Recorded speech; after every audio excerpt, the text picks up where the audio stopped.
Hey, Bob James here with Daily Enduring Truth, and you'll notice I've got a field in the background. We'll talk more about that later. But just a reminder, folks, that we still live in difficult times. The county where I live in right now is having a huge percentage increase in the number of people who are testing positive for COVID, and some people say that it's happening in other parts of the country as well. I don't know about them, but I know we still need to be careful.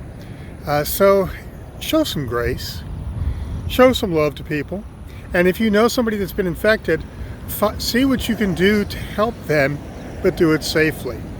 And so I think it's important to realize that. I thought about that a little bit when we had a video the other night from our church, and one of the ladies who spoke via video had contracted Ebola while she was in Liberia.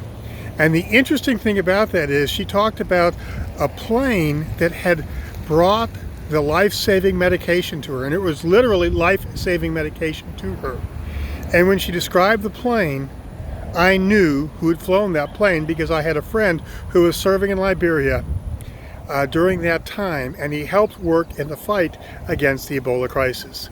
So when we deal with the coronavirus, yes, it's dangerous. Yes, you may catch it. But you know what? There are ways you can help and still stay safe. So remember that. Well, this week's story is the parable of the sower.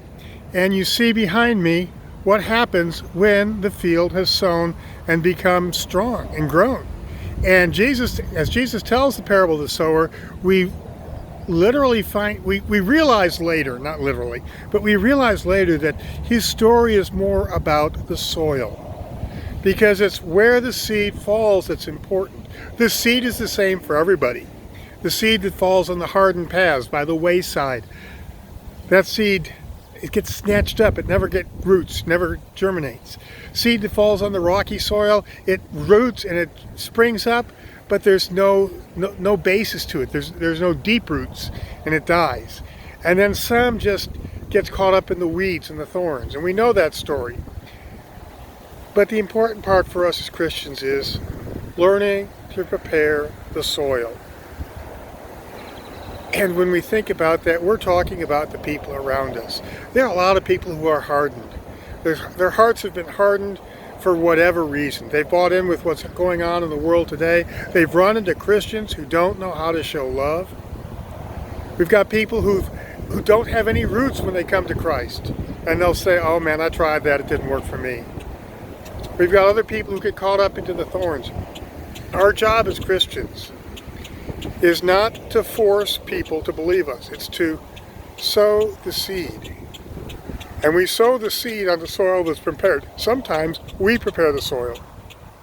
Sometimes we plant. Sometimes we water, as Paul describes in Corinthians. But all belongs to God. Sorry, I had something in my foot there. I was afraid it was an ant or something. Anyway, our job is to prepare the soil. And we do that by showing people God's love. We do that by serving in the name of Jesus Christ. We get our hands dirty by working to help people in need. And, really that's point of the gospel. The point of the gospel is not how much money can I make. The point of the gospel is not how many likes can I get on Facebook or how many followers can I get. The point of the gospel is serving others, meeting their needs, and showing people the love of Jesus. So make that your goal this week, and that Jesus Christ shine out of you and through you in all you do. Have a great week.